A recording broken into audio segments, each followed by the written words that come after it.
Shalom jemaat Tuhan, kita berjumpa lagi di doa pagi pada pagi hari ini. Dan kita akan belajar sama-sama kebenaran firman Tuhan yang kita ambil dari Daniel pasal yang ke-11 ayat yang ke-21 sampai Daniel pasal yang ke-12.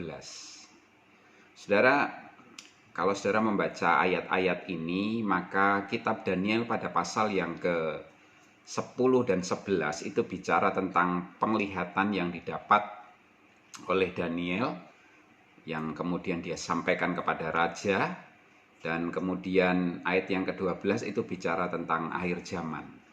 Nah, saya akan memberikan tips atau memberikan pengajaran buat saudara bagaimana kita meresponi ketika kita menerima penglihatan atau nubuatan. Ya, saya tidak akan bicara tentang nubuatan Daniel ya, karena yang mungkin itu sudah terjadi atau bagaimana, saya tidak mempelajarinya lebih lanjut, tapi saya lebih tertarik untuk bagaimana kita anak-anak Tuhan ketika kita ini menerima penglihatan atau nubuatan, sikap kita, respon kita harusnya seperti apa. Nah, ini yang akan kita belajar sama-sama. Yang pertama, kalau saudara mendapatkan nubuatan atau mendapatkan penglihatan, saudara jangan meremehkan atau jangan menganggap rendah semuanya itu. Karena firman Tuhan katakan di 1 Tesalonika 5 ayat yang ke-20 dikatakan, dan janganlah anggap rendah nubuat-nubuat. Kenapa? Karena Tuhan bisa berbicara lewat hamba Tuhan atau seseorang yang dipakai Tuhan, dan mereka memberikan nubuatan atau memberikan sesuatu ya, arahan kepada kita, dan itu Tuhan bisa lakukan. Karena itu jangan dianggap remeh, jangan dianggap rendah ya. Kita harus menerimanya, kita harus meyakininya. Tetapi ada hal-hal yang harus saudara perhatikan ya. Nah, nanti apa yang harus saudara perhatikan saya akan beritahukan ya. Tapi yang pasti setiap saudara menerima nubuat atau penglihatan yang dari seorang hamba Tuhan yang disampaikan kepada saudara, jangan anggap itu rendah, jangan anggap itu remeh. Tetapi apa yang harus saudara lakukan, simpan itu dalam hati ya. Beberapa kali Alkitab mencatat bahwa orang-orang yang mendapatkan nubuatan, mendapatkan penglihatan, mereka menyimpan itu dalam hati. Jadi apalagi kalau kemudian nubuat itu adalah nubuat yang Tuhan berikan secara pribadi kepada Anda, jangan kemudian diumbar atau diceritakan ke banyak orang gitu ya. Saudara boleh cerita kepada orang-orang tertentu yang saudara percayai, tapi lebih baik adalah saudara kalau dapat sesuatu nubuatan, khususnya kalau itu untuk pribadi kita, biarlah kita belajar untuk simpan itu dalam hati, dan kemudian kita bergumul atau kita kemudian mendoakannya kembali ya.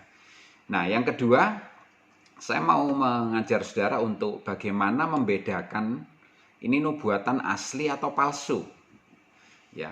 Nubuatan yang asli tentunya ya dari Tuhan gitu ya. Tapi kalau yang palsu itu adalah bisa dari manusia itu sendiri, atau mungkin bisa juga dari kuasa yang lain. Ya, kuasa yang lain tentunya kuasa si jahat, setan. Nah, beberapa tips ini saya berikan buat saudara untuk saudara mengenalinya. Yang pertama adalah nubuatan yang asli itu pasti terjadi. Ya, kalau nubuatan dari Tuhan itu pasti terjadi. Mungkin terjadinya nggak seketika, tapi namanya nubuatan itu sesuatu yang terjadi di masa yang akan datang, saudara. Mungkin bisa besok, seminggu lagi, mungkin setahun lagi, atau mungkin beberapa tahun mendatang, saudara. Tapi yang pasti kalau nubuatan itu dari Tuhan, itu pasti terjadi. Itu pasti terjadi. Ya, kalau bukan dari Tuhan, ya tidak akan terjadi. Ya. Jadi waktulah yang menentukan, waktulah yang akan membuat kita itu ngerti bahwa nubuatan ini asli atau palsu. Jadi sekali lagi, kalau saudara dapat nubuatan, jangan langsung tiba-tiba, enggak, ini bukan aku. Atau langsung saudara telan mentah-mentah, langsung ya wis, ini aku terima semuanya atau apa. Tapi simpan dalam hati, dengarkan itu, dan kemudian doakan kembali, dan kemudian nanti kita akan lihat kalau dari Tuhan pasti itu nubuatan akan terjadi. Kalau bukan dari Tuhan itu tidak akan terjadi. Ya, contohnya ada seorang yang dinubuatkan bahwa setahun lagi dia akan punya anak. Contohnya siapa di Alkitab? Ada Sarah yang dinubuatkan seperti itu. Atau mungkin ada orang yang kemudian dinubuatkan akan mendapatkan jodoh ya tahun depan atau apa, ada waktu yang dikatakan gitu ya. Nah, kalau itu terjadi ya betul berarti dari Tuhan. Ya, kalau itu tidak terjadi ya udah, nggak usah kemudian saudara cari hamba Tuhan yang menyampaikan itu dan saudara marahin dia, nggak perlu saudara ya. Saudara sendiri yang harus bisa menimbangnya. Ya. Dan yang kedua, nubuatan ini asli dari Tuhan atau palsu gitu ya. Yang kedua adalah kalau dari Tuhan itu selalu membangun. Ya. Selalu membangun, kemudian ada damai sejahtera yang menyertainya. Kemudian nubuatan atau penglihatan atau arahan Tuhan itu akan membawa hidup kita menjadi lebih baik.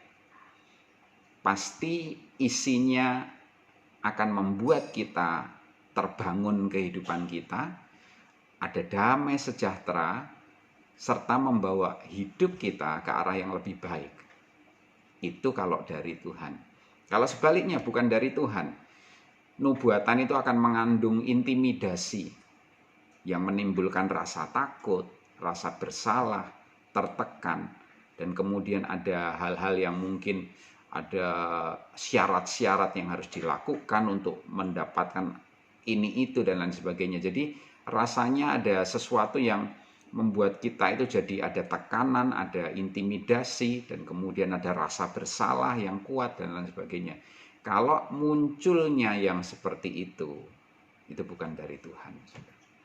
Ya, kalau contohnya misalkan saudara dapat nubuatan yang isinya kalau kamu tidak lakukan ini maka kamu akan terima kutukan, kamu akan tertimpa masalah, kamu akan tertimpa kecelakaan dan lain sebagainya. Itu pasti bukan dari Tuhan. Karena dari Tuhan tidak akan ada intimidasi. Dari Tuhan itu akan membawa damai sejahtera, ada hal yang membangun, yang menguatkan kita, dan kemudian membawa arahan kepada yang lebih baik hidup kita. Jadi saudara mesti kenali itu ketika saudara dapat nubuatan, ya, mesti kita harus benar-benar pandai dan mengerti. Ada orang-orang yang percaya akan adanya hari yang baik, hari sial gitu ya. Pernah ada anak muda datang ke saya, dia bilang bahwa dia tidak mau keluar kalau tanggal 13 karena katanya itu hari sial gitu ya. Sehingga kemudian dia kalau tanggal 13 sebisa mungkin tidak keluar dari rumahnya dia, entah untuk bekerja atau untuk apapun.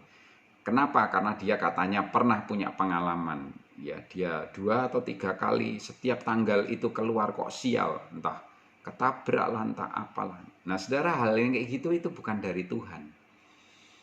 Ya, Tuhan tidak pernah memberikan intimidasi, ketakutan, nggak pernah. Ya. Yang berikutnya kita belajar nubuatan itu asli dari Tuhan atau bukan atau palsu. Kalau dari Tuhan tidak akan bertentangan dengan firman Tuhan. Selalu koridornya atau ada di dalam ruang lingkup firman itu sendiri. Ya, sebaliknya kalau bukan dari Tuhan, ya pasti akan bertentangan dengan firman Tuhan. Contohnya, kalau ada nubuatan untuk membawa kita kemudian nggak lagi percaya kepada Tuhan, ya itu bukan dari Tuhan pasti. Atau kalau kemudian kita diarahkan untuk melawan otoritas, ya melawan pemerintah, melawan gereja, melawan gembala, melawan orang tua, ya itu sudah pasti bukan dari Tuhan. Karena apa? Tuhan nggak pernah ngajarin kayak gitu.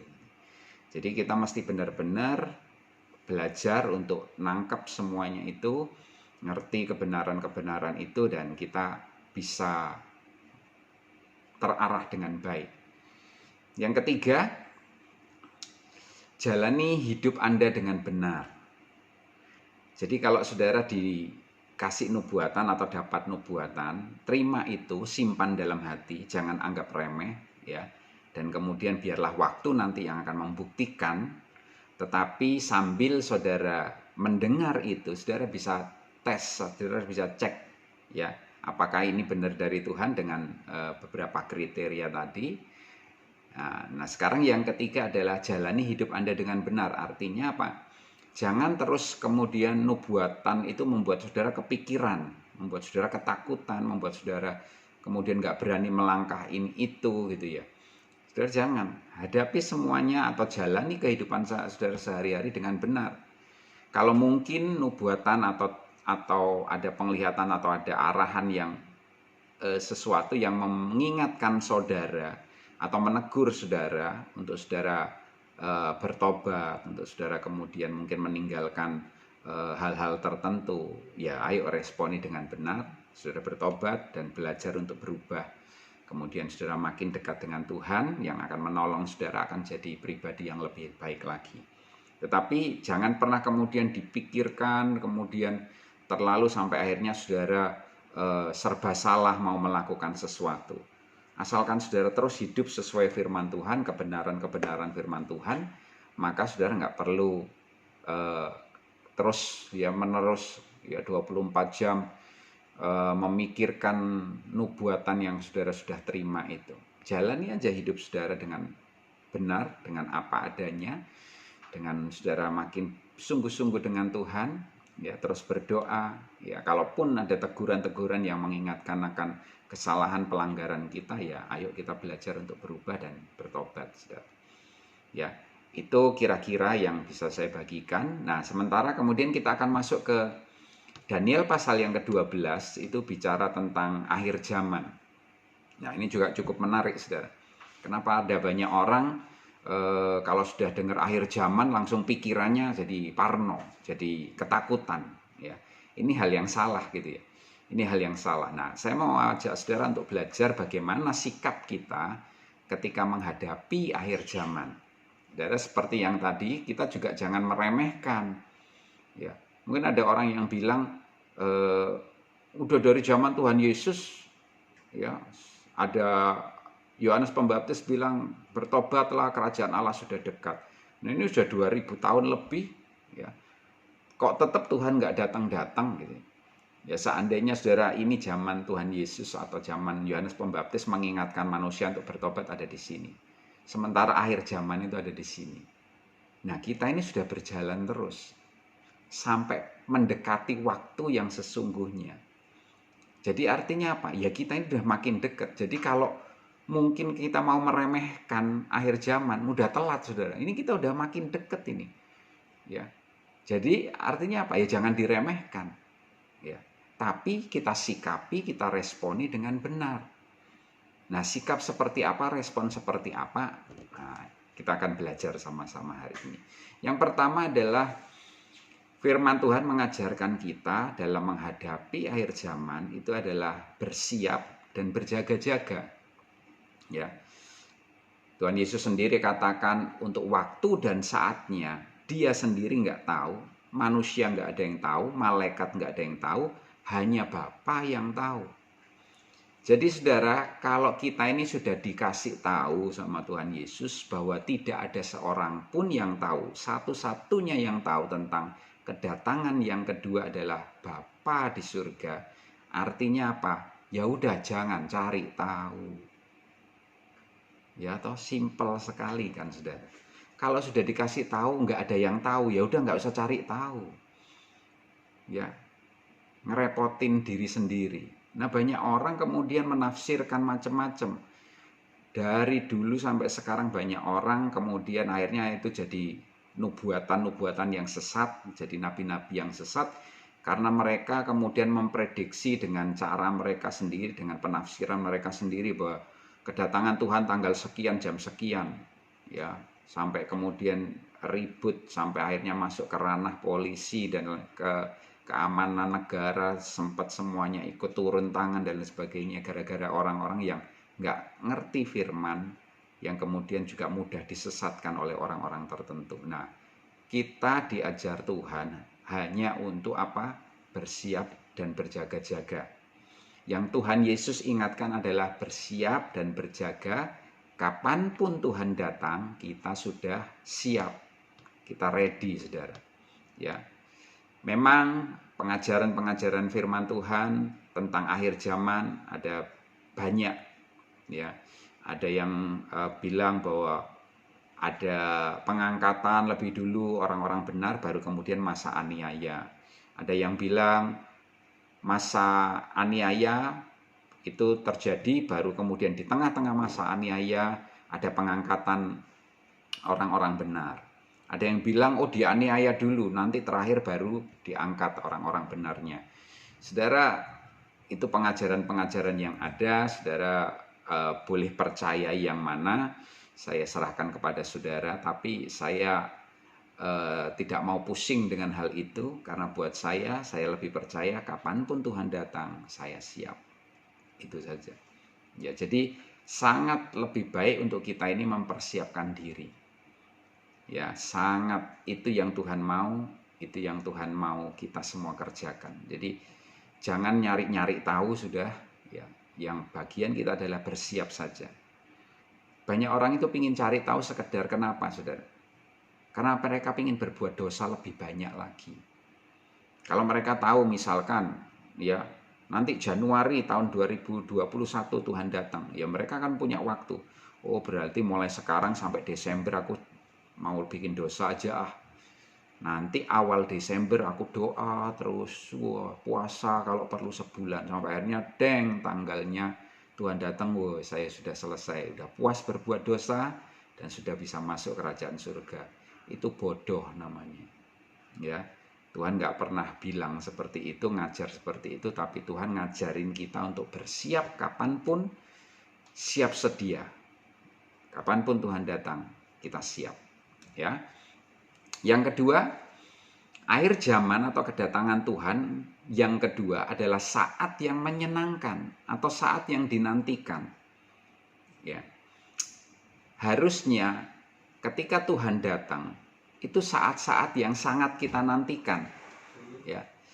Pengertian yang salah tentang akhir zaman adalah waktu Tuhan datang itu sesuatu yang menakutkan, mengerikan. Ini salah, saudara.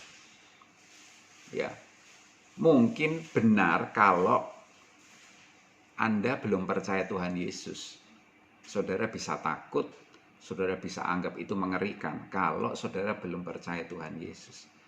Tapi kalau saudara sudah jadi orang yang percaya, sudah jadi anak-anak Tuhan, harusnya kedatangan Tuhan itu jadi sesuatu yang menyenangkan dan dinantikan. Kenapa? Kok dinantikan? Karena pengertian yang pertama adalah kedatangan Tuhan Yesus itu artinya Tuhan datang sebagai mempelai pria yang menjemput mempelai wanita. Saudara yang sudah menikah, mungkin saya ajak saudara untuk ingat sebentar. Kalau saudara laki-laki, dulu waktu menjemput calon istri saudara, hati saudara bagaimana? Ya mungkin deg-degan gitu ya. Tapi deg-degannya itu sukacita, senang, bahagia. Demikian juga mempelai wanitanya, saudara. Dia nunggu, dia senang, ya. Kecuali kalau kawin terpaksa, saudara nggak tahu lagi, gitu ya. Tapi kalau saudara adalah pasangan yang saling mengasihi, saling mencintai, itu momen yang paling ditunggu, momen yang paling dinanti-nanti oleh seluruh pasangan yang ada di dunia ini. Ketika mempelai pria menjemput mempelai wanita, itu dinantikan dan kemudian sangat-sangat membahagiakan. Jadi kalau Tuhan Yesus datang kedua kali, kita ketakutan. Kita ini mempelai wanita atau mempelai paksaan? Itu jadi pertanyaan kita. Ya, kalau kita ini anak Tuhan, yang cinta Tuhan, yang mengasihi Tuhan, yang rindu dengan Tuhan, maka ketika Tuhan datang harusnya kita bersukacita. Ini hal yang menyenangkan, hal yang membahagiakan. Ya. Yang kedua, kenapa kita nggak perlu takut kalau Tuhan datang, kedatangan yang kedua? Karena bukankah berjumpa dengan Tuhan itu yang dinantikan, itu yang menyenangkan. Ya, saudara pernah mungkin dengar kesaksian ada orang yang berdoa terus kemudian dia didatangi oleh Tuhan. Waduh, di ruangan yang ketika dia berdoa atau mungkin dia mimpi didatangi oleh Tuhan Yesus. Apa yang mereka rasakan? Mereka merasakan damai, sejahtera, sukacita. Hati ini damai, hati ini tenang. Rasanya nggak mau lepas waktu-waktu yang seperti itu. Saudara, itu yang benar. Jadi kalau kita ini Tuhan mau datang dan kemudian kita mau dijemput, kita mau ketemu dia selama-lamanya, bukankah itu menyenangkan? Bukankah itu yang dinantikan? Jadi kalau saudara masih ada perasaan takut tentang akhir zaman, ayo koreksi lagi hidup saudara, kekristenan saudara. Ada sesuatu yang salah itu. Harusnya kedatangan Tuhan adalah sesuatu yang menyenangkan, sesuatu yang dinantikan. Jadi kalau orang ketemu Tuhan sementara, lewat mimpi, lewat didatangi Tuhan, setelah itu kan Tuhan nggak terus datang kan, terus setelah itu Tuhan pergi. Dia ngerasain sejahtera, dia ngerasain damai. Nah, kita ini mau ditemui oleh Tuhan dan diajak bersama dengan Tuhan selama-lamanya. Kalau ketemu Tuhan singkat aja udah senangnya luar biasa. Apalagi kalau kita ketemu Tuhan terus-menerus selama-lamanya. Jadi ini perkara yang menyenangkan. Yang berikutnya, yang terakhir, kenapa kita harus dengan benar menyikapi kedatangan Tuhan ini dengan tidak takut, tapi justru menyenangkan, justru sukacita. Karena kedatangan Tuhan yang kedua artinya kita akan memerintah bersama dengan Tuhan di dalam kerajaannya. Saudara, kalau saudara misalkan saudara kepilih untuk jadi salah satu menteri dari Presiden Jokowi, saya percaya saudara semua akan menanti saat-saat di mana saudara dipanggil, kemudian dilantik, terus kemudian di istana negara saudara diangkat sumpahnya, dan kemudian saudara punya kekuasaan untuk kemudian menjalankan pemerintahan bersama dengan Bapak Presiden, menjalankan tugas dan amanat negara. Sesuatu yang membanggakan, bukan? Nah, seperti itu juga ketika kedatangan Tuhan yang kedua, artinya apa? Kita dipanggil untuk memerintah bersama dengan Tuhan di dalam kerajaan surga. Jadi saudara, mengenai akhir zaman, saudara nggak perlu takut. Justru itu saat yang menyenangkan yang harus dinantikan. Buang pengertian-pengertian yang salah tentang akhir zaman. Ada banyak orang ketakutan karena mereka bilang, oh nanti akhir zaman akan dianiaya, akan dicabuti giginya, dan lain sebagainya. Hal-hal yang mengerikan terjadi gitu ya. Nah saudara, itu pengertian-pengertian kalau kita belum percaya Tuhan, kalau kita masih hidup dalam kegelapan, memang menakutkan. Tapi kalau kita sudah di dalam terang Tuhan, di dalam kasih Tuhan, kedatangan Tuhan adalah perkara-perkara yang menyenangkan. Kita akan berjumpa dengan Tuhan, kita akan memerintah bersama dengan Tuhan, kita akan ketemu dengan mempelai pria kita, yaitu Kristus sendiri. Dan kita akan dibawa bersama dengan Dia di dalam kemuliaan, dalam damai sejahtera sukacita, tidak ada susah, tidak ada air mata, semua perkara yang baik. Jadi saudara, hal yang menyenangkan seharusnya. Dan saya berdoa saudara tidak ada lagi ketakutan, karena ketakutan bukan dari Tuhan. Tuhan tidak pernah memberikan roh ketakutan, tapi Dia memberikan roh ketertiban yang membangkitkan kasih, yang membangkitkan kekuatan buat kita. Oke, karena itu ayo kita hadapi akhir zaman ini dengan terus dekat dengan Tuhan, hidup sesuai firman Tuhan, dan melakukan kebenaran-kebenaran firman Tuhan. Itu yang dapat saya bagikan untuk mengupas dari Daniel pasal yang ke-11 dan 12 ini.